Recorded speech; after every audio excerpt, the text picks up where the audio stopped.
త్రిత్వమా ఏకత్వం అనే దాని మీద భిన్నాభిప్రాయాలు ఉన్న నేటి ప్రపంచ పరిస్థితిని బట్టి ఈ సందర్భాన్ని నేను జ్ఞాపకం చేస్తున్నాను. ఇంతకీ త్రిత్వమా ఏకత్వమా? చాలామంది అర్థం కాక, నేను వాళ్ళకి అర్థం కాక వాళ్ళని ఏదో నేను కాదనిస్తున్నాననే ఒక తప్పుడు అభిప్రాయాన్ని, కాన్సెప్ట్ వాళ్ళ మనసులో పెట్టుకొని బేడ ప్రాపగండా చేస్తున్నారండి. దేవుడు వాళ్ళందరినీ క్షమించాలని నేను కోరుకుంటున్నానండి. ప్రసంగం విన్నవాళ్ళు, ప్రసంగం చెబుతున్న వాని మాటలు అసలు లేఖనాలలో రాయబడినవి, వీళ్ళు మాట్లాడుతున్నవి ఒకటేనా? ఆదికాండం 1వ అధ్యాయం 26వ వచనంలో మానవ నిర్మాణం జరుగుతున్నట్టు మనం చూస్తున్నాం. ఈ నిర్మాణంలో ఒక విశేషమైన సంగతి మీరు 26వ వచనంలో చూస్తారు. సృష్టికర్త అంటున్నాడు, మన స్వరూపమందు మన పోలిక చొప్పున నరులను చేయదము. మన పోలిక చొప్పున, మన స్వరూపమందు మన పోలిక చొప్పున నరులను చేయదము అన్నాడు. మన అనే బహువచనం కూడా ప్రయోగిస్తున్నాడు. మన పోలిక చొప్పున అంటే దేవునికి కుటుంబం ఉందా అని మనకు అనిపిస్తుంది. ఇక్కడ దేవునికి కుటుంబం ఉందా? అక్కడ మనం అంటున్నాడు ఏంటి సృష్టికర్త? ఒక చక్కటి విషయం మీరు ఆదికాండం 1వ అధ్యాయంలో గమనించండి. 1వ వచనంలో మరొకసారి మళ్ళా జ్ఞాపకం చేసుకుందాం. ఆది యందు దేవుడు అనే పదం మళ్ళా ప్రయోగించాడు. దేవుడు భూమి ఆకాశములను సృజించెను అంటే క్రియేటర్, సృష్టికర్త అని అర్థం. 2వ వచనంలో భూమి నిరాకారముగాను శూన్యముగా ఉన్నప్పుడు, చీకటి అనేది అగాధ జలములపై కమ్మి ఉన్నప్పుడు దేవుని ఆత్మ జలములపైన అల్లాడుచుండెను అన్నాడు. దేవుని ఆత్మ. మరి 1వ వచనంలో దేవుడు అంటాడేంటి? 2వ వచనంలో దేవుని ఆత్మ అంటాడేంటి? ఇక్కడ సందేహం వచ్చిందండి నాకు. 1వ వచనంలో దేవుడిని ప్రయోగించాడు, 2వ వచనం వచ్చేసరికి దేవుని ఆత్మ అన్నాడు, 3వ వచనం వచ్చేసరికి మళ్ళా దేవుని ఆత్మ వెలుగు కమ్మని చెప్పలేదండి. దేవుని ఆత్మ అని అనలేదండి. మళ్ళా దేవుడు అన్నాడు. చూడండి, మరలా దేవుడు అన్నాడు అక్కడ. అంటే సృష్టికర్త, క్రియేటర్. మరి దేవుని ఆత్మ ఎవరు? ఇక దేవుని ఆత్మ అనే పదం మీకు కనిపించదండి సృష్టి కార్యక్రమం కంప్లీట్ అయినంత వరకు. ఈ దేవుని ఆత్మ అనే పదం కనిపించదు. దేవుడు మంచిదైనట్టు చూచెను, దేవుడు పలికెను, దేవుడు మంచిదైనట్టు చూచెను, దేవుడు పలికెను, దేవుడు మంచిదైనట్టు చూచెను, దేవుడు దేవుడు దేవుడు దేవుడు దేవుడు దేవుడు. మరి దేవుని ఆత్మ ఎవరు? పరిశుద్ధాత్మ. పరిశుద్ధాత్మ. పరిశుద్ధాత్మ సృష్టి ముడి పదార్థముగా ఉన్న కాలంలో అల్లాడుచు కాపాడుతూ ఉన్నవాడుగా కనబడుతున్నాడు. ఇక యేసుక్రీస్తు వెళ్ళిపోయిన తర్వాత భూమి మీదకి వచ్చి ఇప్పటి వరకు, మరలా యేసు వచ్చినంత వరకు భూమి మీద ఉన్న మనుష్యులను నీతిని గురించి, పాపం గురించి ఒప్పింపజేస్తున్నాడు.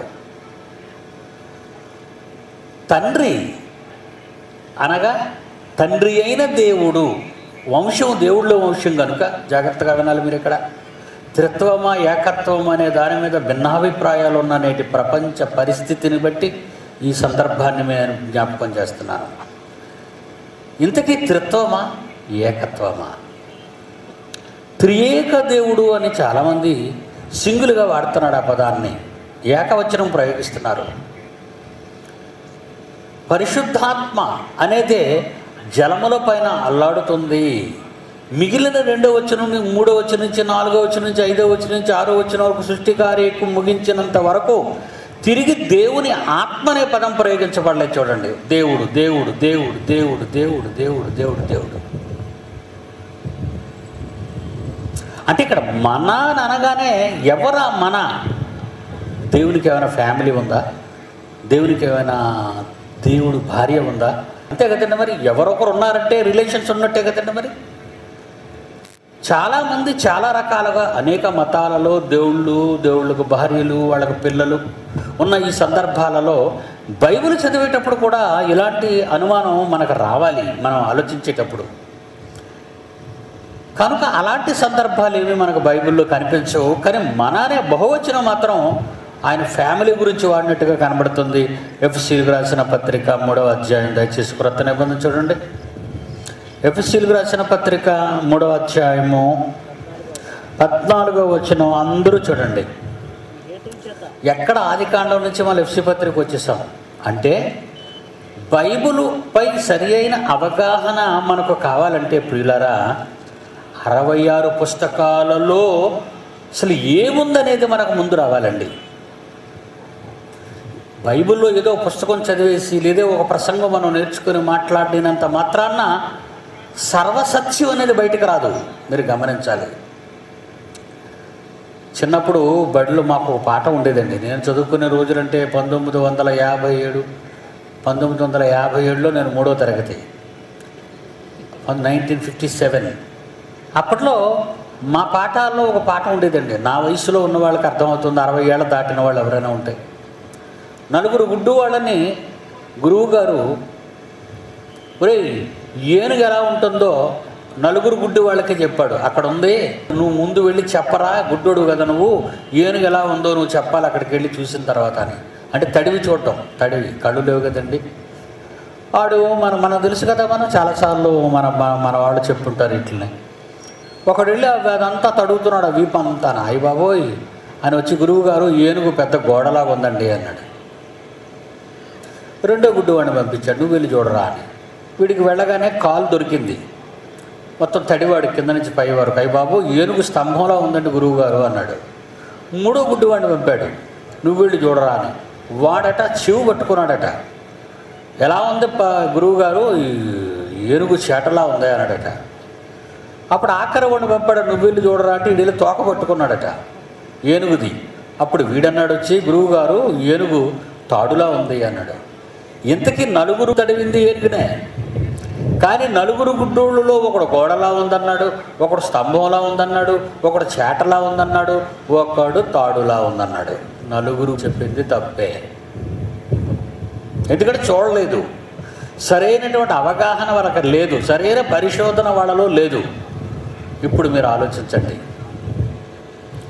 ఇప్పుడు మనం ఆలోచిస్తే మన పూర్వీకులందరూ కూడా, మన పూర్వమందు బైబిల్ చదివిన వాళ్ళంతా కూడా ఏదో ఒక పుస్తకంలో తీసుకొని ఆ పుస్తకాన్ని బట్టి, ఆ పుస్తకంలో రాయబడిన దాన్ని బట్టి దేవుడి గురించి సంగతులు చెప్పడం మొదలుపెట్టారు.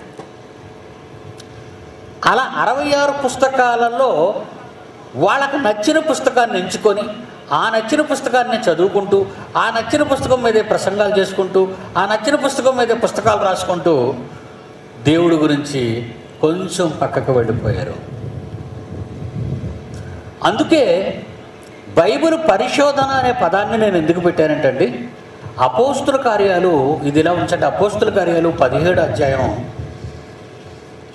పౌలు గారు మరి బెరయ అనేటటువంటి యూరోప్లో ఉన్నటువంటి బెరయ అనే సంఘానికి వచ్చిన తర్వాత అక్కడ పౌలు గారు మాట్లాడుతున్నప్పుడు 11వ వచనం చూడండి. బెరయలో ఉన్నవాడి గురించి చెప్తూ, అపోస్తుల కార్యాలు 17వ అధ్యాయం 11వ వచనంలో బెరయలో ఉన్నవారి గురించి, వీళ్ళు ఎక్కడికి వచ్చారు, బెరయ సంఘం దగ్గరికి వచ్చారు, బెరయకు పంపించారు వీళ్ళని. బెరయ సంఘానికి వచ్చి పౌలు గారు బోధిస్తున్నారు. 11వ వచనంలో లూకా గారు ఇది రాస్తూ, బెరయలో ఉన్నవారు దెస్సలోనిక పట్టణములో ఉన్నవారి కంటే గనులై ఉండిరి గనుక ఆసక్తితో వాక్యమును అంగీకరించి పౌలును శీలయును చెప్పిన సంగతులు అలాగున ఉన్నవో లేవో అని ప్రతి దినమును లేఖనములు పరిశోధించుచు వచ్చిరి. జాగ్రత్తగా చూడండి మీరు బైబిల్. అంటే ప్రసంగం విన్నవాళ్ళు, ప్రసంగం చెబుతున్న వాని మాటలు అసలు లేఖనాలలో రాయబడినవి, వీళ్ళు మాట్లాడుతున్నవి ఒకటేనా అని పరిశోధించారని రాయబడింది. చూడండి అక్కడ పరిశోధన. బైబిల్ చదివితే అర్థం కాదు, బైబిల్ ఎవరు చెబితే వారు నోటికొచ్చినట్టు చెప్పకూడదు. ఒకవేళ ఎవరైనా చెబితే అలా ఉందో లేదో 1కి 10 సార్లు చూసిన తరువాతే దాన్ని ప్రజల మధ్యకు పంపించాలి. ప్రజలు కూడా వాడు చెప్పినవి అలా ఉన్నవా లేవా అని పరిశోధించాలి అనేది ప్రారంభ శతాబ్దంలోని యూరోప్లోని బెరయా దశలోని కంటే ఇప్పుడు గ్రీసు దేశానికి సంబంధించిన పట్టణాలు ఇవి. ఈరోజు భౌగోళికంగా గ్రీకు దేశానికి చెందిన ప్రాంతాలు ఈ రెండు. అక్కడున్న 1వ శతాబ్దంలో క్రైస్తవులు పౌలు శీల చెప్పిన సంగతులు అలా ఉన్నవో లేవో అని అప్పుడప్పుడు పరిశోధించారా, ప్రతిదినము పరిశోధించారా? చూడండి, బైబిల్ని ప్రతిదినము పరిశోధించాలే తప్ప ప్రతిరోజు చదివితే అర్థం కాదు. ఈ విషయం మీరు జాగ్రత్తగా ఆలోచించండి. బైబిల్ అన్నది అన్ని పాఠ్య పుస్తకాల లాంటి పుస్తకం కాదు. దీనిపై పరిశోధన అవసరం. పరిశోధన శాస్త్రవేత్తకు ఒకవేళ ఉంది అని మీరు అనుకుంటే అంతకంటే గొప్ప పరిశోధన బైబిల్ మీద మీకు ఉండాలి. ఇన్ని తరాలలో, ఇన్ని వందల సంవత్సరాలలో బైబిలులో అనేక కోణాలు, తప్పుడు కోణాలు వచ్చేసాయి. ఎలాంటి కోణాలంటే బైబిల్లో లేనివి మనుషులు చేసుకున్నవి సమాజంలో మనకు ఎక్కువగా కనిపిస్తూ ఉంటాయి. దీనికి కారణం 66 పుస్తకాలలో వ్రాయబడిన దేవుని జ్ఞానాన్ని వాడు ఆలోచించలేదు. ఇప్పుడు మనం ఆదికాండం చదువుకున్నాం.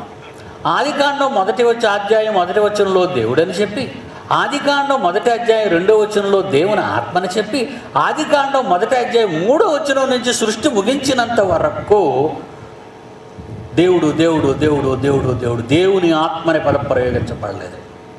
అంటే దేవుని ఆత్మ అల్లాడుతున్నది అంటే సూపర్వైజింగ్ చేయవలసింది, జాగ్రత్తగా కాపాడవలసిందిగానే కనబడుతుంది తప్ప సృష్టించేదిగా కనబడటం లేదు. అది క్రియేటర్ కాదు, సృష్టికర్త కాదు. అంటే తండ్రి అయిన దేవుడే సృష్టికర్త. ఇతనెవరు అనుకుంటే పరిశుద్ధాత్మ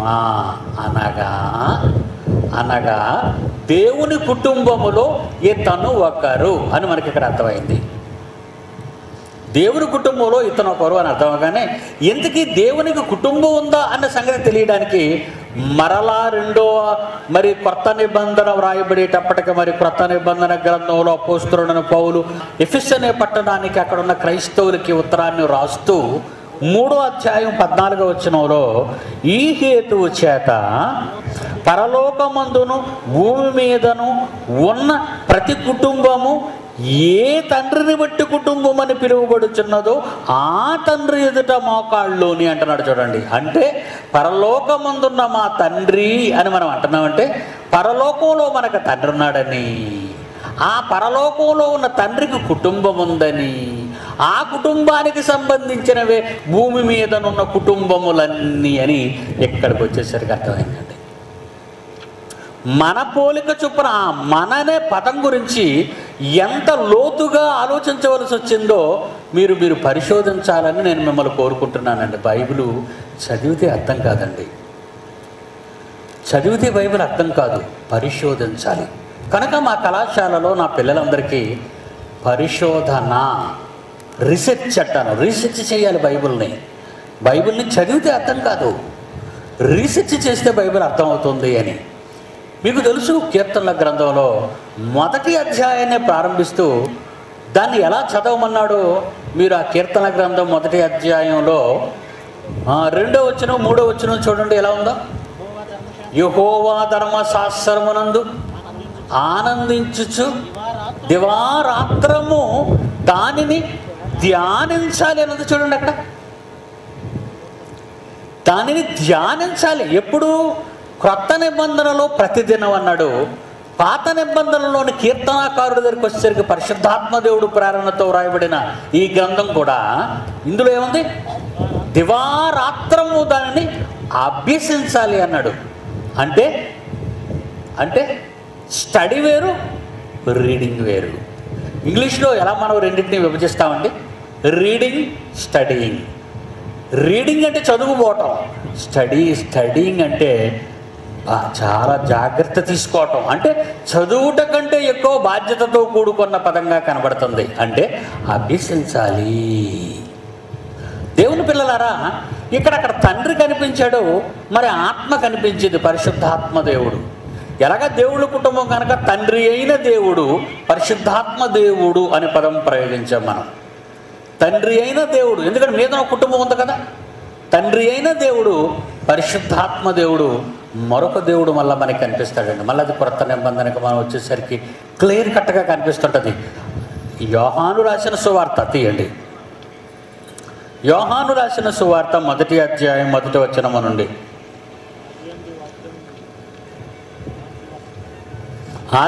యోహాను సువార్త 1వ అధ్యాయం 1వ వచనము నుండి, ఆది యందు వాక్యము ఉండెను, వాక్యము దేవుని యొద్ద ఉండెను, వాక్యము దేవుని యొద్ద ఉండెను, ఆ దేవుని యొద్ద ఉన్న వాక్యము దేవుడై ఉండెను, సమస్తము ఆయన మూలముగా కలిగెను. అనగానే క్రియేటర్ దగ్గర ఒక ఆయన ఉన్నట్టు, ఆయన ద్వారా ఇది కలిగినట్టు మనకు కనిపిస్తుంది. చూడండి, తండ్రి అయిన దేవుని దగ్గర ఒక ఆయన ఉన్నాడని వాక్యమైన దేవుడు అంటున్నాడు. అక్కడ వాక్యమైన దేవుడు అనడానికి ఏమంటున్నాడు? ఆది యందు వాక్యం ఉండెను, వాక్యము దేవుని యొద్ద ఉండెను. ఏ దేవుడు అయినా తండ్రి అయిన దేవుని యొద్ద వాక్యం ఉండెను. కిందకు వచ్చేసరికి వాక్యము దేవుడై ఉండెను. ఆ వాక్యాన్ని మరెవరు అనుకోకండి, ఆయన కూడా దేవుడే అని కిందకి అంటున్నాడు.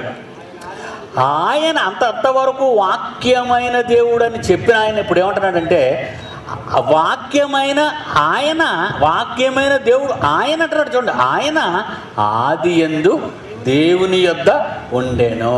అంటే ఇన్ ద బిగినింగ్కి వచ్చేసరికి దేవుని కుటుంబంలో పరిశుద్ధాత్మ దేవుడు ఉన్నాడు, వాక్యమైన దేవుడు ఉన్నాడు. ఆ వాక్యమైన దేవుని గురించి మరి 13వ వచనం వచ్చేసరికి 11వ వచనం వచ్చేసరికి ఒక మాట అంటున్నాడు. చూడండి, 14వ వచనం చూడండి. అదే యోహాను సువార్త 1వ అధ్యాయం 14వ వచనం.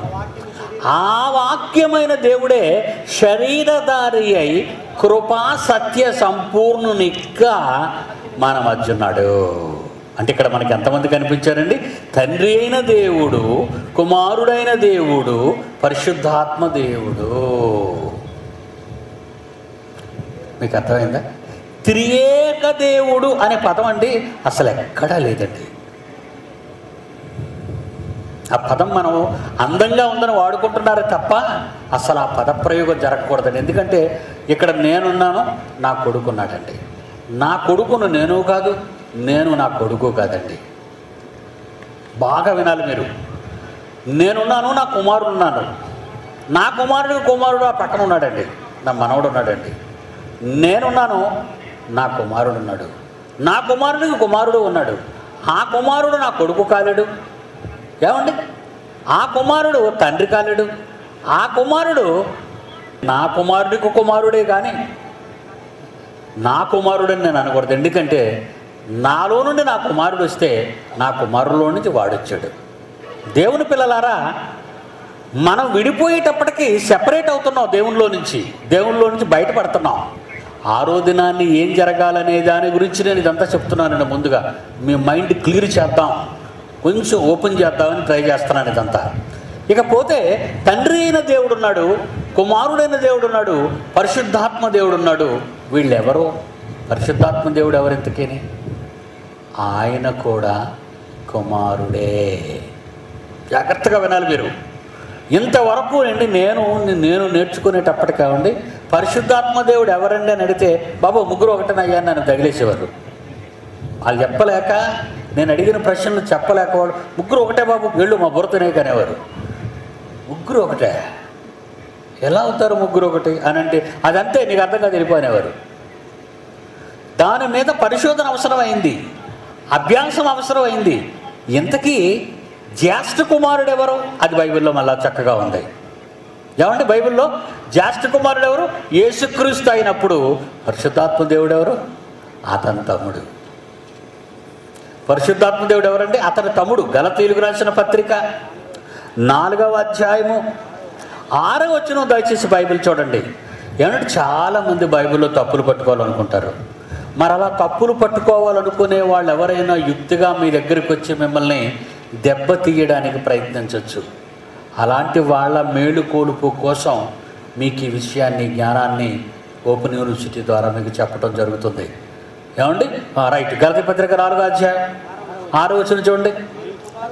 మీరు కుమారులై ఉన్నందున నాయనా తండ్రి అని మొర్రపెట్టు తన కుమారుని ఆత్మను దేవుడు మన హృదయములో పంపెను.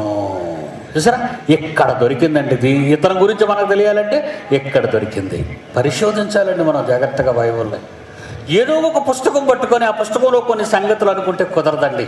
66 పుస్తకాలలోని ఆ సారాన్ని మనం జాగ్రత్తగా పిండాలి. పిండితే అసలు తప్పులు అనేవి బైబిల్లో లేవండి. పైన చదివిన వాళ్ళకి ఇవి తప్పులుగా కనిపిస్తున్నాయి తప్ప అర్థం కాక. కానీ అది చదివితే అండి, ఆయన ధర్మశాస్త్రం మందు ఆనందించచ్చు అన్నాడు. ఏమంటే బైబిల్ చదివితే ఎవరికైనా ఆనందమా, ఏడుపా? చాలామంది అంటారండి నా దగ్గరికి వచ్చి, అయ్యగారు ఏటోనండి బైబిల్ చదువుతుంటే నిద్ర వచ్చేస్తుంది, ప్రార్థన చేయండి అంటాడు. ఏంటి బైబిల్ చదివితే నువ్వు నిద్ర వస్తుందా అంటే ఇతనికి ఆనందం ఏమొస్తుందండి? ఇలా బైబిల్ చదివే వాళ్ళకి నిద్ర వస్తుంటే ఆనందం ఏం జరుగుతుంది? ఆనందం ఎప్పుడు వస్తుందో తెలుసా? బైబిలులో రాయబడిన జ్ఞాన సంగతులు నిజంగా ఒక్కొక్కటి నీ మెదడులోనికి ప్రవేశిస్తుంటే అది మహదానందం అండి. అది మహదానందం. నిజమండి. నిజంగా ఈరోజు నేను పొందుతున్న ఆనందం చాలా గొప్పదండి. ఎంత తీక్షణంగా, ఎంత ఆవేశంగా, ఎంత రోషంగా ప్రభు పక్షాన నిలబడి ప్రపంచ మట్టి జ్ఞానాన్ని మరి సవాలు చేస్తున్నారంటే నా దగ్గర ఎంత దైవ జ్ఞానం ఉండాలో మీరు ఆలోచించండి. చాలామంది అర్థం కాక, నేను వాళ్ళకి అర్థం కాక వాళ్ళని ఏదో నేను కాదనిస్తున్నాననే ఒక తప్పుడు అభిప్రాయాన్ని, కాన్సెప్ట్ వాళ్ళ మనసులో పెట్టుకొని బేడ ప్రాపకండా చేస్తున్నారండి. దేవుడు వాళ్ళందరినీ క్షమించాలని నేను కోరుకుంటున్నానండి. యేసు ప్రభువును కూడా ఆ రోజు మహాజ్ఞానాన్ని యూదుల మధ్య చెప్తున్నప్పుడు నీకు దయ్యం పట్టింది అన్నారండి. నీకు దయ్యం పట్టింది అన్నారు. అంతకంటే నేనేం గొప్పవాడు కాదండి. అన్నంత మాత్రాన వాళ్ళ గురించి నేనేం బాధపడటం లేదు. మా అన్నయ్యని అంత మాట అన్నప్పుడు, మన అన్నయ్యనే అంతగా మరి అవమానపరిచినప్పుడు, అంతకంటే నేను పొందిన అవమానం పెద్ద అవమానం కాదని నేను అనుకుంటున్నాను దేవుని పిల్లలారా. కనుక ఇలా దేవుడు తన కుటుంబం పరలోకంలో ఉంచుకుంటూ భూమి మీద కుటుంబం కావాలనుకొని మహావిశ్వాన్ని కలిగించి ఆరోగ్యానికి వచ్చాడండి. త్రిత్వమా ఏకత్వం అనే దాని మీద భిన్నాభిప్రాయాలు ఉన్న నేటి ప్రపంచ పరిస్థితిని బట్టి ఈ సందర్భాన్ని నేను జ్ఞాపకం చేస్తున్నాను. దీన్ని బైబిల్ని మళ్ళా మనం ఆలోచిస్తే మోషే గారు దేవుణ్ణి అడిగారండి. దేవుణ్ణి చూడాలని సహజంగా ప్రతి వాళ్ళు దేవుడు చూడాలనుకుంటారండి. కానీ మోషే లాంటి మహానుభావుడు, ఆయన ఇల్లంతటిలో నమ్మకమైన గొప్ప ఆయన 40 ఏళ్ళు ఇశ్రాయేలుతో విసిగిపోయి అరణ్య మార్గం గుండా పాలస్తీనానికి నడిపించడానికి నాయకత్వం వహించిన మహానుభావుడు, ఈజిప్ట్ సింహాసనాన్ని, దేశాన్ని దేవుని ఇష్టాన్ని నెరవేర్చడానికి వదులుకున్నవాడు, మహాత్యాగశీలి మోజెస్ గారు మనందరికీ తెలుసు. ఆయన దేవుడితో ఏమంటున్నాడు ఒకసారి చూడండి. నిర్గమకాండం 33వ అధ్యాయము 20వ వచనం. 33వ అధ్యాయము 20వ వచనం ఏం రాయబడిందో చూడండి. మరియు ఆయన, నీవు నా మొహాన్ని చూడలేవయ్యా, అసలు నరుడనేవాడే నన్ను చూస్తే బతకడయ్యా. ఏమంటే మాట వలన కలిగించాడండి విశ్వాన్ని. మాట. సూర్యుడు కలుగుగాక మాట. ఆ మాటతో కలిగిన మండుతున్న సూర్యుని ఈ 2 నేత్రాలతో చూడలేని మనం, బాగా వినాలి, మండుతున్న సూర్యగోళాన్ని 2 నేత్రాలతో చూడలేని మనం తన మాటతో కలిగించిన ఆ మహనీయుని ఎలా మనం చూడగలమండి? అందుకని అంటున్నాడు మోషే, నా మొహం నన్ను చూడజాలవు, ఏ నరుడు నన్ను చూసి బ్రతకడు. ఆఫ్టర్ ఆల్ అతని మాటతో చేసిన ఈ సూర్యగోళమే మానవుడు చూడలేడు మానవ నేత్రాలతో అనుకున్నప్పుడు దేవుడు కూడా అంటున్నాడు ఒక మాట, నా ముఖం నీకు కనబడదు నాయన. నేను ఎవరు అనుకుంటున్నావు? తండ్రి అయిన దేవుడు.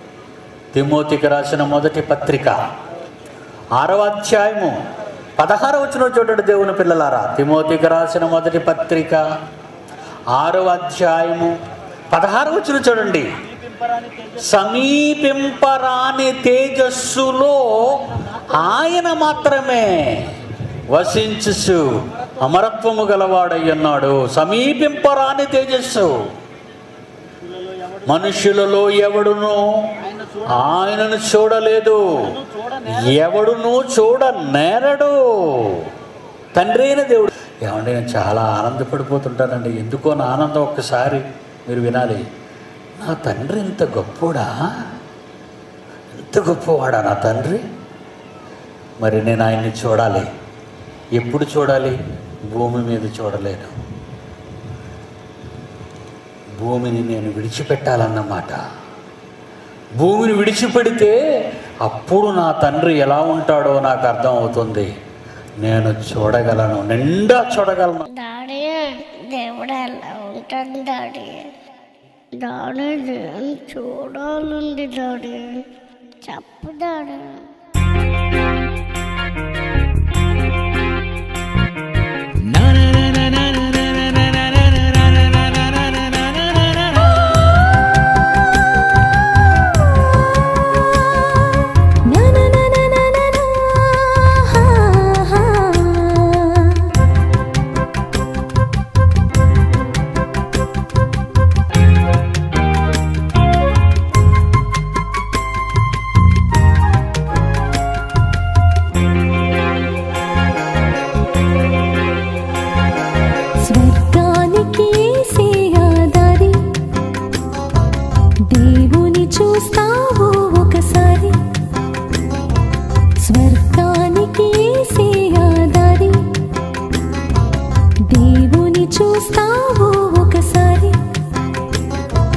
దేవుడెవరని తెలిపింది అతనని, తనలా ఉంటాడు నువ్వు చూసుకోని. దేవుడెవరని తెలిపింది అతనని, తనలా ఉంటాడు నువ్వు చూసుకోని. కనిపించని దేవుని ప్రతిరూపం నువ్వు చూడాలని పంపాడి రూపం. తన కొరకు నీవు తెలుసుకో, ఆ దేవుని నువ్వు కలుసుకో. నీ జన్మను నువ్వు తెలుసుకో. స్వర్గానికి శ్రేయాదారి. దేవుని చూస్తావు ఒకసారి.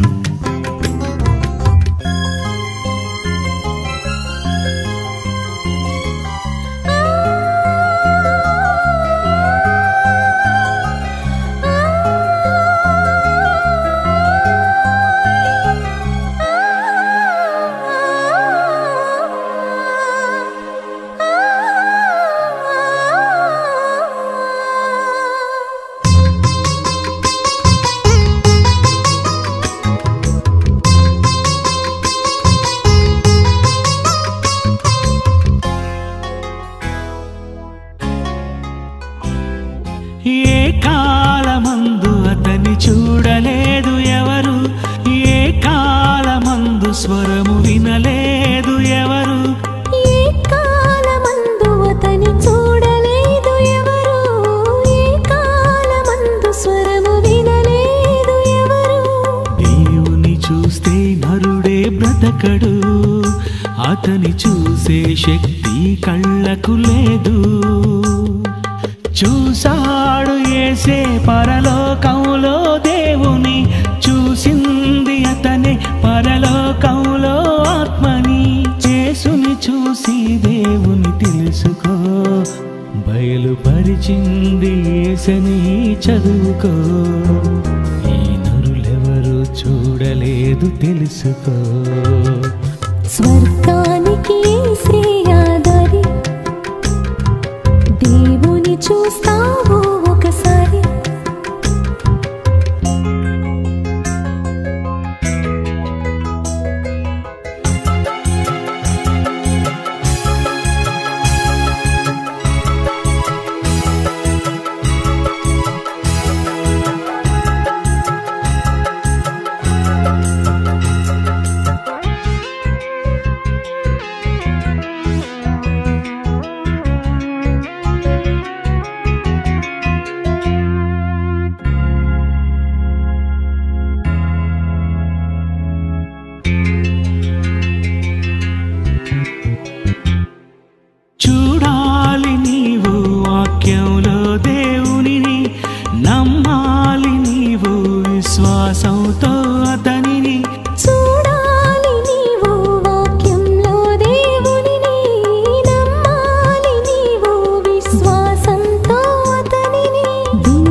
చూస్తావు దేవుని, మరణించేను చూడాలి దేవుని. స్వర్గానికి యేసయ్య దారి, దేవుని చూస్తావు ఒకసారి. స్వర్గానికి యేసయ్య దారి, దేవుని చూస్తావు ఒకసారి.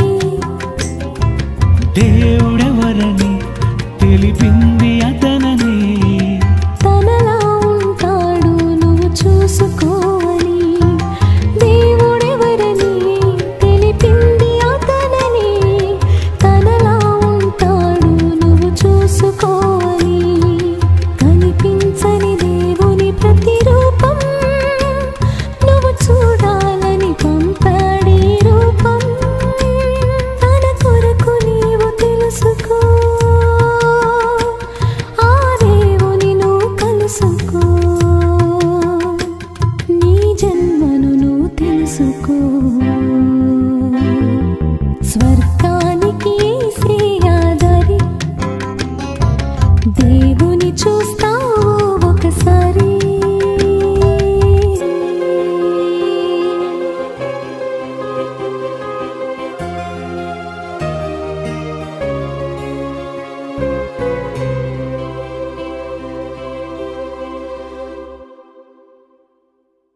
యోహాను సువార్త 4వ అధ్యాయం 24 యోహాను గారు రాస్తున్నారు 4:24లో.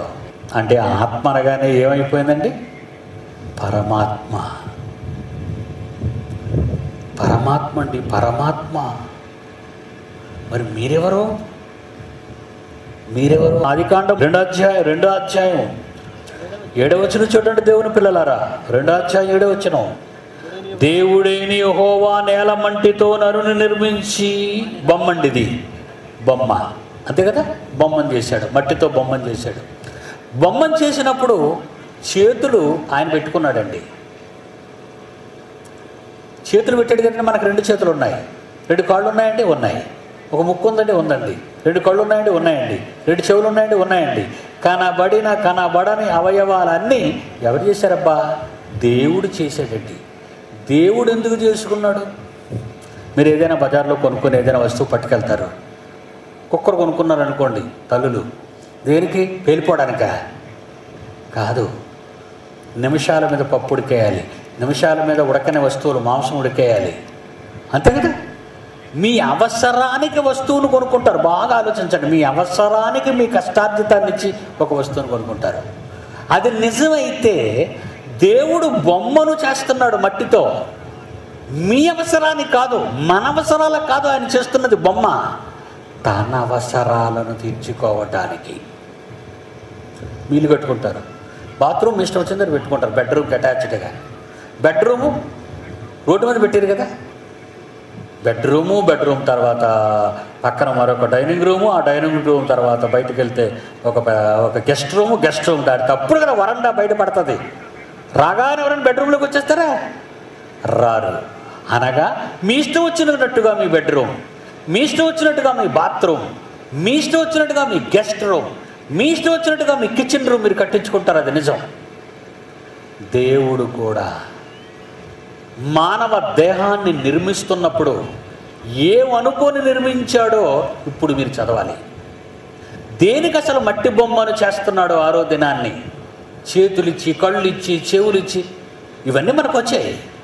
దేనికి చేస్తున్నాడు ఈయన అని మీరు అనుకుంటే, కొరింథీయులకు రాసిన మొదటి పత్రిక 6వ అధ్యాయం, కొరింథీయులకు రాసిన మొదటి పత్రిక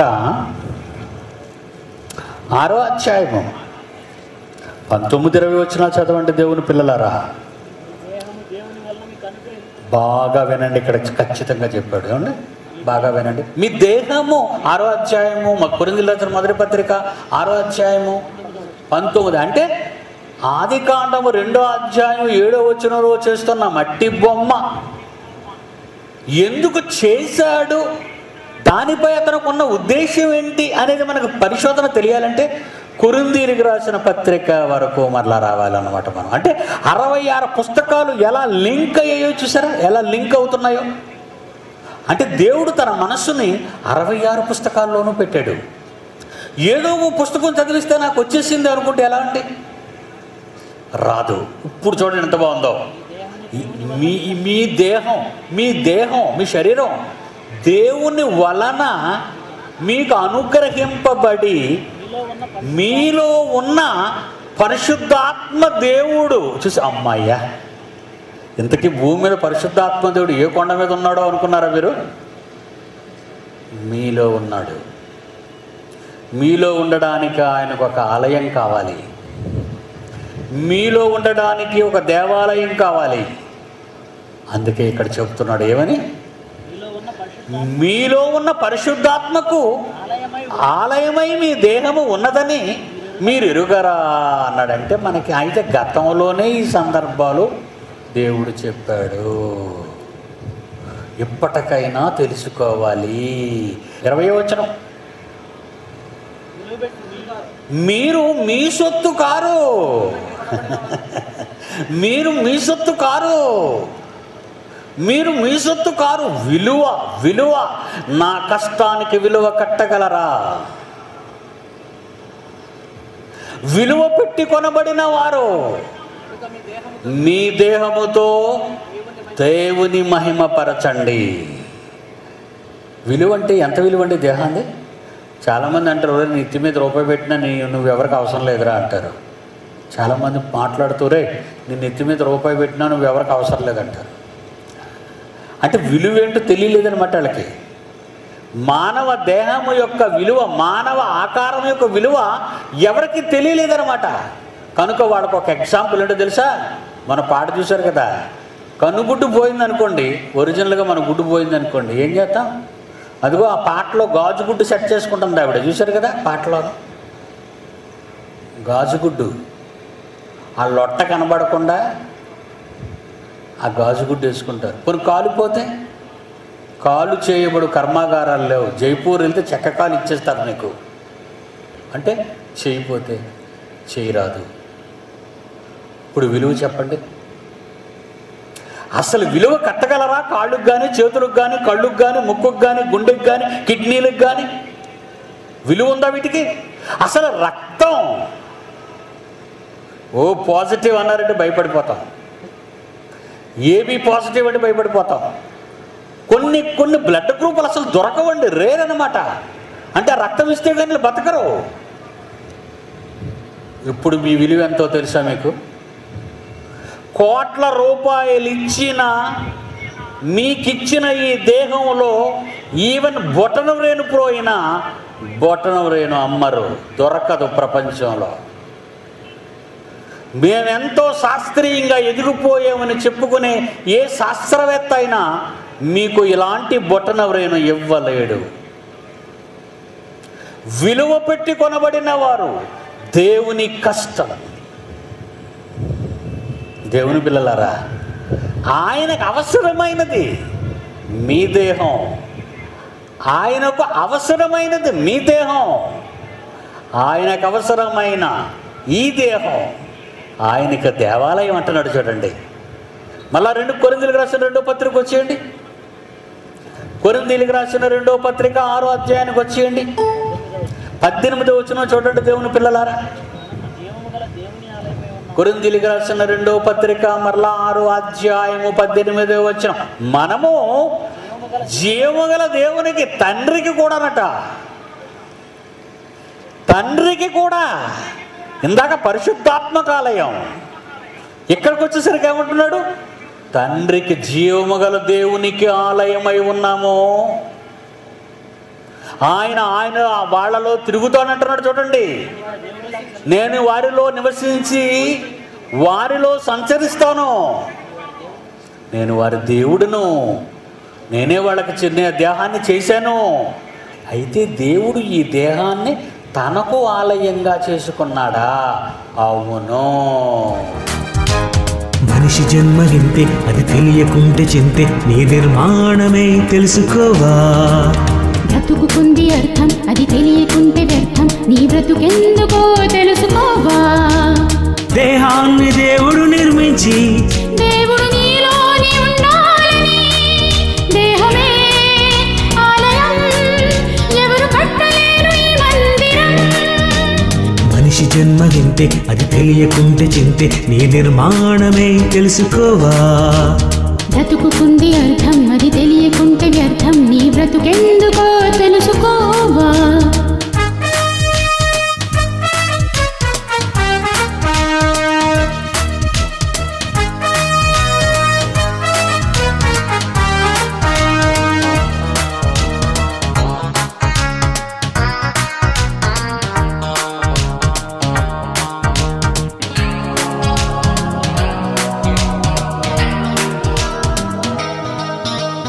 ఎవరు చెయ్యలేరు ఈ దేహం ప్రపంచ వింతలకే ఒక వింతని. మనిషి చెయ్యలేడు ఈ దేహం మానవ మేధస్సుకి మరుగైనది. కన్ను పోతే కన్ను చెయ్యలేడు, కాలు పోతే కాలు చెయ్యలేడు, చెయ్యి పోతే చెయ్యి చెయ్యలేడు, కన్ను మూస్తే శక్తి పంపగలడు. దేహాన్ని దేవుడు నిర్మించి ఇచ్చిన ఈ వింత నిర్మాణము దేహమే మనిషికి అందని అద్భుతం అద్భుతం.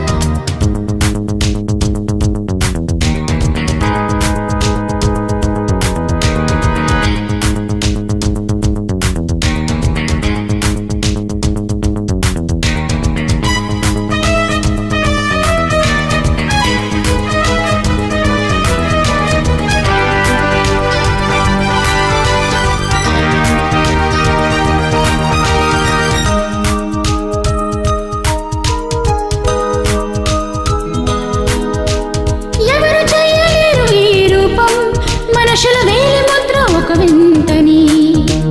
మనిషి చెయ్యలేడు ఈ రక్తం మరో మనిషిని ఆశ్రయించాలని. తాజ్మహల్నైనా తిరిగి కట్టగలడు, తల వెంట్రుకనైనా నలుపు తెలుపు చెయ్యలేడు. తాజ్మహల్నైనా తిరిగి కట్టగలడు, తల వెంట్రుకనైనా నలుపు తెలుపు చెయ్యలేడు. దేహాన్ని దేవుడు నిర్మించి దేవుడు నీలోని ఉండాలని. దేహమే ఆలయం ఎవరు కట్టలేరు ఈ మందిరం. మనిషి జన్మ వింతే అది తెలియకుంటే చింతే నీ నిర్మాణమే తెలుసుకోవా. బ్రతుకుకుంది అర్థం అది తెలియకుంటే వ్యర్థం నీ బ్రతుకెందుకో తెలుసుకోవా. అయితే దేవుడు ఈ దేహాన్ని తనకు ఆలయంగా చేసుకున్నాడా? అవును. ఇప్పుడు బయట ఉండిపోయిన ఆయన ఎవరండి? యేసుప్రభు ఒక్కడు అనుకున్నారా? వీళ్ళిద్దరు ఎక్కడుంటే ఆయన ఎందుకు ఎక్కడ ఉంటాడు? ఎక్కడో. ఏమండి, పిల్లలకు పెళ్ళిళ్ళు చేసేస్తాం, మిగతా ఊర్లో సెటిల్ అయిపోతారు. ఒకరు బొంబాయిలో ఉంటారు, మరి ఒకరు ఆస్ట్రేలియాలో ఉంటారు, ఒకరు గ్రేట్ బ్రిటన్లో ఉండొచ్చు, మరొకరేమో మరి జైపూర్లో ఉండొచ్చు, లేదంటే కాశ్మీర్లో ఉండొచ్చు. మనం ఏం చేస్తామండి? అప్పుడప్పుడు మా ఇంటి దగ్గర ఒక ఆయన ఉన్నారండి, పంతులు గారు. ఏంటిసారి మధ్య మీరు కనిపించడం లేదంటే మీకు తెలియదు ఏముంది సుందరరావు గారు, మా పెద్ద అబ్బాయి ఆస్ట్రేలియాలో ఉన్నాడు, నేను మా ఆవిడ అక్కడికి వెళ్ళాం, అక్కడ ఒక నెల రోజులు ఉన్నాం. మా చిన్నవాడేమో ఇంగ్లాండ్లో ఉన్నాడు, అక్కడికి వెళ్ళాం, అక్కడ ఒక నెల రోజులు ఉన్నాం. మా పెద్దమ్మాయి ఏమో బెనారస్లో ఉంది, అక్కడికి వెళ్ళాం. అంటే ఉండలేరా? లేకపోతే ఉండలేరండి. పరలోకములో ఏ కుటుంబాన్ని బట్టి భూమి మీద కుటుంబాలను మీరు పిలువబడుతున్నారో ఆ కుటుంబాలను మీతో ఉండకుండా దేవుడు ఉండలేడటర్రా. ఏంటర్రా ఈ భాష? యోహాను సువార్త. ఇక యేసు ప్రభు వదిలేసి వెళ్తామని అడ్డా మరి ఇటు మీరిద్దరే పోతారు, కానీ నేను అక్కడ ఒంటరిగా వదిలేయాలా? నన్ను నేను కూడా వచ్చేస్తాను నాన్న. యోహాను సువార్త 14వ అధ్యాయము 23వ వచనం చూడండి దేవుని పిల్లలారా. యోహాను సువార్త 14వ అధ్యాయం 23వ వచనం చూడండి. యేసు, ఒకడు నన్ను ప్రేమించిన ఎడల వాడు నా మాటలు వింటాడు.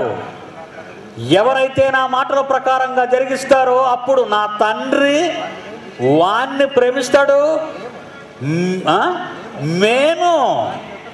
మేము నా తండ్రి ఎవరినైతే ప్రేమిస్తాడో ఆయన కుమారుడిగా నేను, మా తమ్ముడైన పరిశుద్ధాత్ముడు, మేము వాని యొద్దకు వచ్చి వాని యొద్ద నివాసము చేతుము.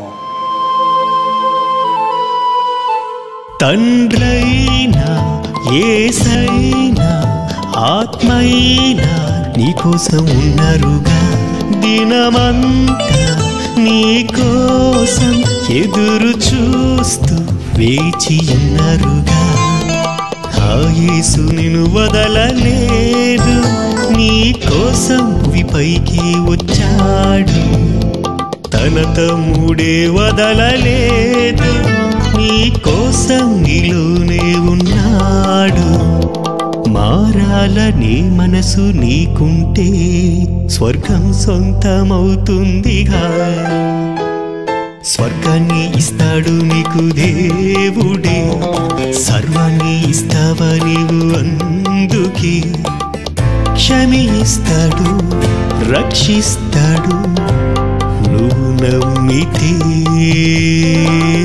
క్షమిస్తాడు, రక్షిస్తాడు నువ్వు నమ్మితే. నమ్మాలి ప్రతి మనిషి భువిపైనే, మరణిస్తే క్షమే లేదులే. స్వర్గాన్ని ఇస్తాడు నీకు దేవుడే, సర్వాన్ని ఇస్తావా నీవు అందుకే. స్వర్గాన్ని ఇస్తాడు నీకు దేవుడే, సర్వాన్ని ఇస్తావా నీవు అందుకే.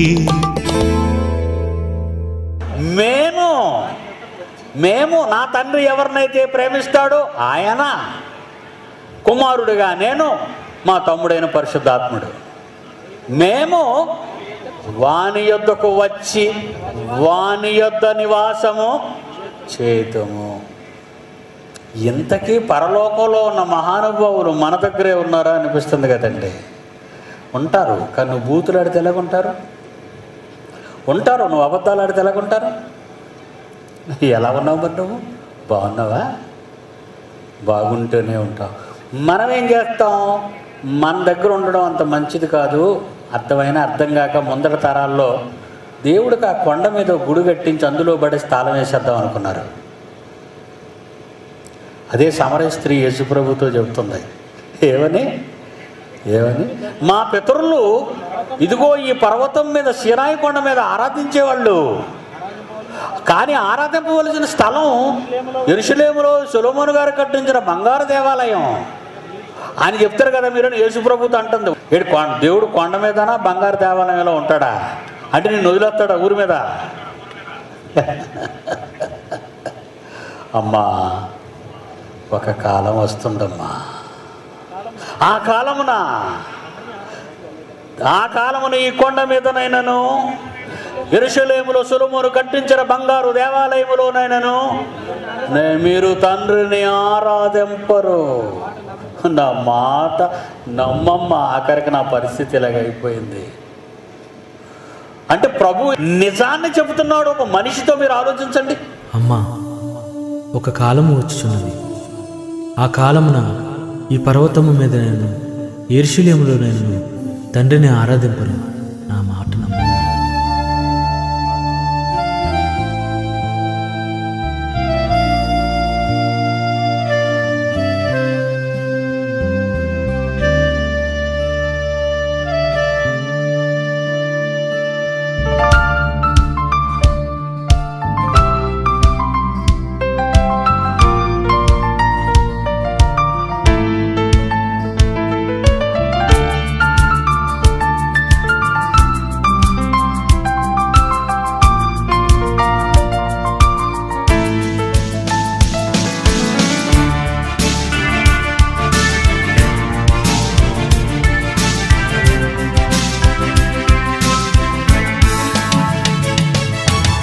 స్తుతి చేయుటే కాదు ఆరాధన, దేవుని పని చేయుటయే ఆరాధన. గమనించు దేవుని మనసులో ఆవేదన, వినిపించు ఈ సువార్తను ప్రతివేదన. వర్క్ ఇస్ వర్షిప్, దేవునితో ఫెలోషిప్. వర్క్ ఇస్ వర్షిప్, దేవునితో ఫెలోషిప్. ఆరాధనా ఆరాధనా, ఆత్మను రక్షించుటయే ఆరాధనా. ఆరాధనా ఆరాధనా, దేవుని పని చేయుటయే ఆరాధనా. స్తుతి చేయుట కాదు ఆరాధన, దేవుని పని చేయుటయే ఆరాధన.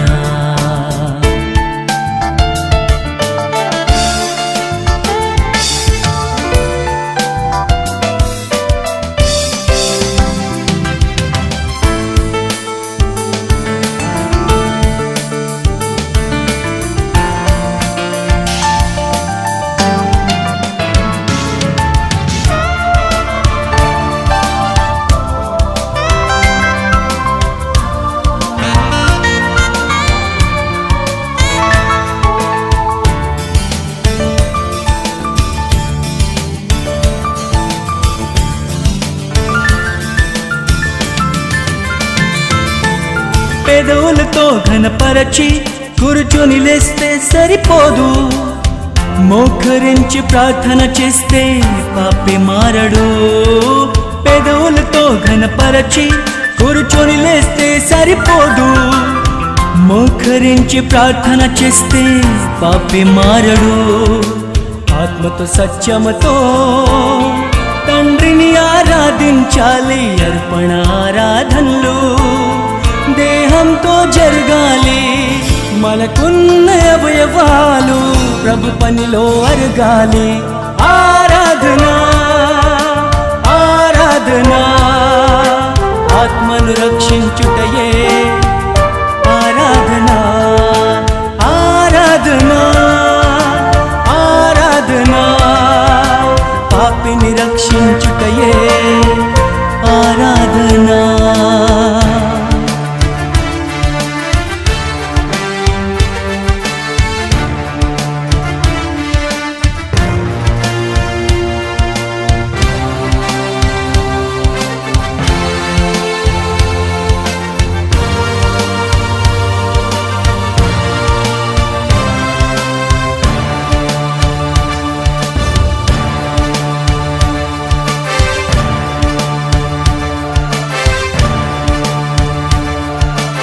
ఆత్మల రక్షణ మరచి ఆచరిస్తేనే సరిపోదు, ఆజ్ఞ మరచి ఆరాధిస్తే పాపి మారడు. ఆత్మల రక్షణ మరచి ఆచరిస్తేనే సరిపోదు, ఆజ్ఞ మరచి ఆరాధిస్తే పాపి మారడు. ఆత్మను రక్షించే వాక్యం ప్రకటించాలి, బైబిల్ బాగా నేర్చుకుని లోకానికి వెళ్ళాలి. దేహాన్ని దేవుని సేవకు సజీవంగా ఇవ్వాలి. ఆరాధన ఆరాధన ఆత్మను రక్షించుటయే ఆరాధన. ఆరాధన ఆరాధన దేవుని పని చేయుటయే ఆరాధన. ఆరాధన ఆరాధన ఆత్మను రక్షించుటయే ఆరాధన. ఆరాధన ఆరాధన ఆజ్ఞను నెరవేర్చుటయే ఆరాధన. మర్చిపోయారా? జ్ఞానం ఇవ్వబడి 1600 సంవత్సరాలు జాన్ గూటన్బర్గ్ అచ్చు యంత్రాన్ని కనిపెట్టిన తరువాతే మహాదివ్య గ్రంథం ప్రపంచ మానవాళి చేతికి వచ్చిన 66 పుస్తకాలలో ఎలాంటి నిజాలు భద్రపరచబడ్డాయో ఎవరైనా ఆలోచిస్తున్నారంటే? ఏదో అవసరానికి బైబిల్ చదువుతున్నారంతే. ఉదయం లెగ్గానే ఒక వచనం చదవడానికి అలవాటు పడుతున్నారు. రాత్రవగానే ఒక అధ్యాయం చదివి ప్రార్థన చేసుకుని భోంచేసి నిద్రపోవడానికి ఇష్టపడుతున్నారు. ఇది జీవితం అంటారా దేవుని పిల్లలారా? మీరు చెప్పండి న్యాయం. అందుకేనా దేవుడు ఈ దేహాన్ని మీకు ఇచ్చాడు? ఈ చేతులు ఆయనకు కావాలి. యేసు చేతులు తండ్రి కోసం శిలలు వేయించుకున్నాయి. ఈ కాళ్ళు ఆయనకు కావాలి. యేసు కాళ్ళు 2 బిగించి శీలలు వేశారు. నీ ఆలోచనలు నీ తండ్రికి కావాలి. అందుకే ఆయన శిరస్సు మీద ముండ్ల కిరీట ధారణ జరిగింది. నీ ప్రతి పడక నిష్కళంకమైన పానుపై పవిత్రమైనదై ఉండాలని అతను పక్కలో బల్లెపు పోటు వేసుకున్నాడు. ఆయన ఎందుకు జరిగిందో చరిత్రలో ఈ సంఘటనలో ఎన్నడైనా మీరు ఆలోచించారా? మరి నీ దేహం ఎవరిది? నీకిచ్చిన నోరు ఎవరి కొరకు మాట్లాడుతుంది? నీకిచ్చిన తల ఎవరి గురించి ఆలోచిస్తుంది? నీకిచ్చిన కాళ్ళు ఎవరి కోసం నడుస్తున్నాయి? నీకిచ్చిన చేతులు ఎవరి పనులు చేస్తున్నాయి? ఇన్ని మహాకార్యక్రమాలు, ఇంత 5 రోజులు ఇంత దిగ్విజయంగా ఈ మహాకార్యక్రమాన్ని జరిగించిన నా పిల్లలను చెప్పుకోవడానికి గర్వపడుతూ బైబుల్ రీసెర్చ్ సెంటర్గా ఉన్నటువంటి వీరు the college of Bible technology విద్యార్థులుగా వారికి నా హృదయపూర్వక ధన్యవాదాలు చెల్లిస్తున్నానండి. దేవుని పిల్లలారా, మీకు కూడా నా హృదయపూర్వక ధన్యవాదాలు చెల్లిస్తున్నాను. ఎందుకో తెలుసా? ఈ 5 రోజులు ఎంత దూరమైనా కష్టపడి ఇంటిని విడిచి దేవుని మహాజ్ఞానాన్ని వినటానికి ఎంత గాలి వేసినా అనుమానించక విశ్వాసంతో కూర్చున్నారే మీరు, మీకు నా వందనాలండి. ఈ 5 రోజులు చినుకులతో ఏమైపోతుందో ఈ మైదానం అన్న ఆలోచిస్తూ నా తండ్రి కురిసే ప్రతి వానను ఈ ప్రాంతం ముట్టకుండా ప్రక్కకు పంపించేశాడే, ఆయనకు ఇంకా మరీ వందనాలు చెల్లిస్తున్నానండి. దేవుని పిల్లలారా, దేహం ఉన్న తర్వాత ఈ దేహం ఉంది అని మనం అనుకుంటే ఆ దేహాన్ని ఎవరి కోసం మనం ఇస్తున్నాం? దేవుని కోసం ఇవ్వండి. చిన్ననాట నుంచి ఈ తరం నుంచి మీ గర్భాన్న పుట్టిన ప్రతి బిడ్డ దేవునికి కైవసం కావాలి. మన జీవితం చాలా వేస్ట్గా పోయింది, కానీ మన పిల్లల్ని ఇక మనం దేవునికి ఇద్దాం. ఒక మహాజ్ఞాన సంగతి, శాస్త్ర ప్రపంచానికి తెలియని ఒక సంగతి ఇప్పుడు మీతో చెప్తాను. జీవాత్మ మహిమ గల ఆయన, చూసారా? మహిమ ఆదికాండం 2వ అధ్యాయం 7వ వచనంలో చెప్తున్నాడు చూడండి. నేల మంటితో నరును నిర్మించి వాని ముక్కు రంధ్రాల గుండా జీవవాయువును ఊదగా నరుడు జీవాత్మ. ఆనందం కలదే మాట. కాకి పిల్ల పెడితే కాకి పిల్ల అని చెబుతావు, కుక్క పిల్ల పెడితే కుక్క పిల్లని చెబుతావు, మేక పిల్ల పెడితే మేకని చెబుతావు. దేవుడు పిల్ల పెడితే దేవుడు కాదా? ఈ శరీరాన్ని విడిచిపెడితే దేవుడంతటి ఆకారం అర్రా మీది. ఏమనుకుంటున్నారు మీరు? పరమాత్మ ఆయన, జీవాత్మ మీరు. మీకు కూడా ఈ లోకం సరిపోదర్రా. ఈ భూమి ఎంత, ఈ సూర్య కుటుంబం ఎంత, ఈ కోటాను కోట నక్షత్రాలు ఎంత, విశ్వం ఎంత, నిన్ను పట్టజాలనంత, నీ తండ్రిని పట్టజాలనంత. చూస్తారా? అపోస్తల కార్యాలు 7వ అధ్యాయం. ఆ ఆత్మ నుండి, పరమాత్మ నుండి పుట్టిన మీరు, అదే అంశములో పుట్టిన మీరు జీవాత్మలు అన్నాడు దేవుడు. జీవాత్మకు భూమి సరిపోతుందా? జీవాత్మకు గ్రహాలు సరిపోతాయా? జీవాత్మకు విశ్వమే సరిపోదు. ఇక నీ తండ్రి గురించి మాట్లాడుతూ అంటున్నాడు 7వ అధ్యాయం అపోస్తల కార్యములలో 50వ వచనం. ఆకాశము నా సింహాసనమే, భూమి నా పాదపీఠమే, నా కొరకు ఎలాంటి మందిరాన్ని కడతారు అన్నాడు. అందుకే నా మందిరాన్ని, మానవ దేహాలను నేనే కట్టుకున్నాను, మేమే లోపల ఉంటున్నాం. నన్ను ఈ ప్రపంచం భరించలేదు, నేను ఆత్మస్వరూపిని. దేవుడు ఆత్మ ఉన్నవాడు. ఆయన కూర్చునేదే ఆకాశం అయితే, ఆయన కాలు పెట్టుకునేదే నేడు నీ ఉన్న ఈ భూమి అయితే, ఆయన శరీరం పట్టేది ఎక్కడ? ఊహించుకోండి. మానవ జ్ఞానానికి ఆకాశ మహాకాశాలు పట్టజాలనంత మహారూపం ఉండి ఆయనది. మరి మీరు ఏ రూపంలో నుంచి వచ్చారు జీవాత్మలుగా? ఆ రోజు మట్టి బొమ్మను చేసిన దేవుడు తనలోని జీవాన్ని, అంటే ఆత్మను పంచుతున్నాడు, విభజిస్తున్నాడు. ఆయన విభజిస్తున్నాడు. ఒక తల్లి గర్భం నుండి బిడ్డ వచ్చినప్పుడు తల్లి పడిన ఆవేదన, ఆ కన్న గర్భం పడుతున్న ఆ వేళ, ఆ కష్టం ఎంతో మీకు తెలుసు. అలాగే దేవుడు మహా ఆత్మను, తన ఆత్మను విడదీస్తున్నాడు. ఎఫెసీయులకు రాసిన పత్రిక 4వ అధ్యాయము 6వ వచనం చూడండి దేవుని పిల్లలారా. ఎఫెసీయులకు రాసిన పత్రిక 4వ అధ్యాయము 6వ వచనం చూడండి. అందరికీ తండ్రి అయిన దేవుడు ఒక్కడే, ఆయన అందరికీ పైగా ఉన్నవాడే, అందరిలోనూ వ్యాపించి అందరిలో ఉన్నాడు. ఎవరు? ఆత్మ. చిలక గూటిలో ఉంది. ఇప్పుడు చిలక ఇప్పుడు గూటిలో బంధింపబడింది. శరీరం అనే ఈ మట్టి గూటిలో ఉన్న ఈ చిలుక మరికొద్ది కాలంలో ఈ గూటిని చీల్చుకొని వెళ్ళిపోతుంది. కన్న తండ్రిని కలుసుకోవటానికి, కన్న తండ్రి ఎదురు చూపులు ఎదురు వెళ్ళటానికి, నరులారా తిరిగి రండిని పిలిచిన కన్న తండ్రి కోరిక నెరవేర్చటానికి కన్న బిడ్డగాను వెళ్ళవలసిన రోజే అదే నీ చివరి రోజు భూమి మీద. అంటే పండగ దినం చేసుకోవాలి, కానీ సంతాప దినం ఎందుకు చేసుకుంటున్నావు? అర్థం కాలేదు గనుక. నీకు అర్థం కాలేదు. చావంటే ఎందుకు మనిషి భయపడుతున్నాడో తెలుసా? ఇది జీవితం అనుకుంటున్నాడు గనుక.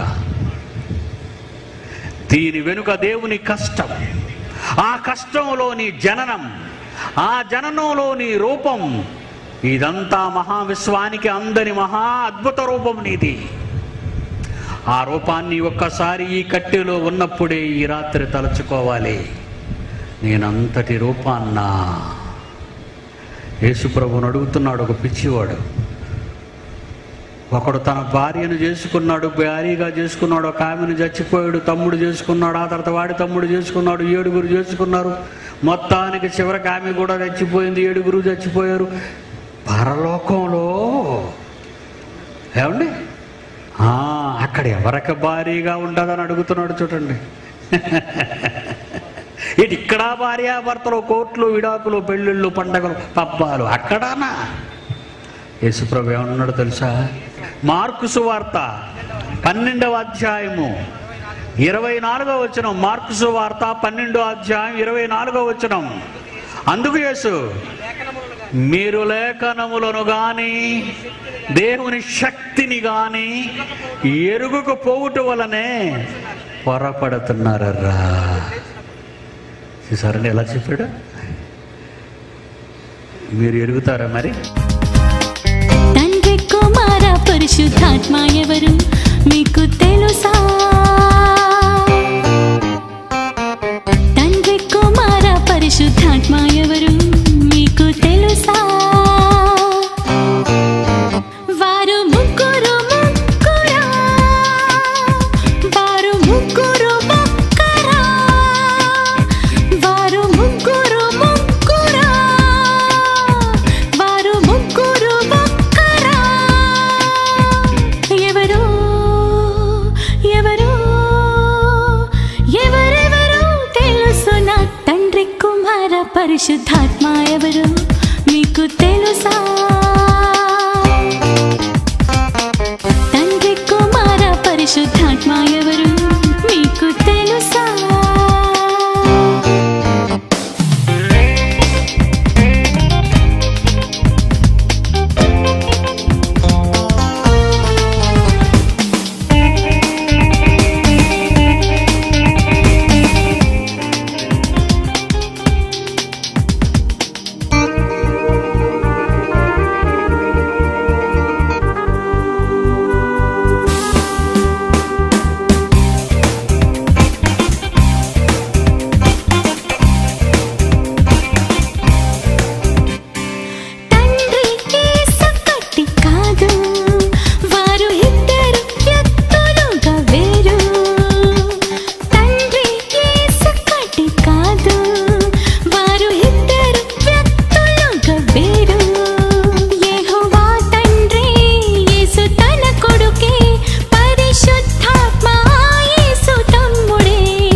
పరిశుద్ధాత్మ ఎవరు మీకు తెలుసా?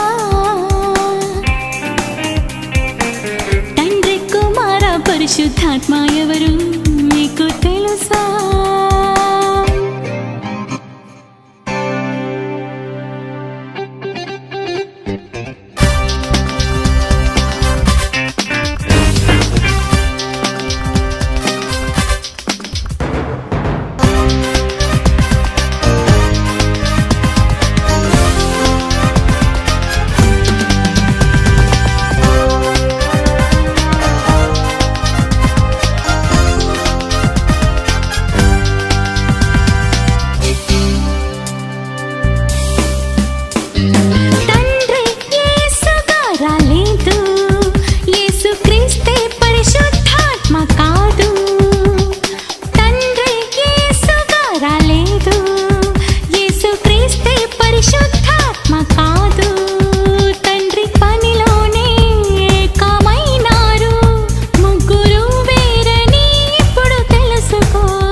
పరిశుద్ధాత్మ ముగ్గురే, తండ్రి కుమార పరిశుద్ధాత్మ వేరు మీకు తెలుసా? తండ్రి కుమార పరిశుద్ధాత్మ వేరు మీకు తెలుసా? వారు ముగ్గురు ముగ్గురా, కాదు ముగ్గురు ఒక్కరా. వారు ముగ్గురు ముగ్గురా, కాదు ముగ్గురు ఒక్కరా. ఎవరు ఎవరు ఎవరెవరు తెలుసు నా తండ్రి కుమార పరిశుద్ధాత్మ వేరు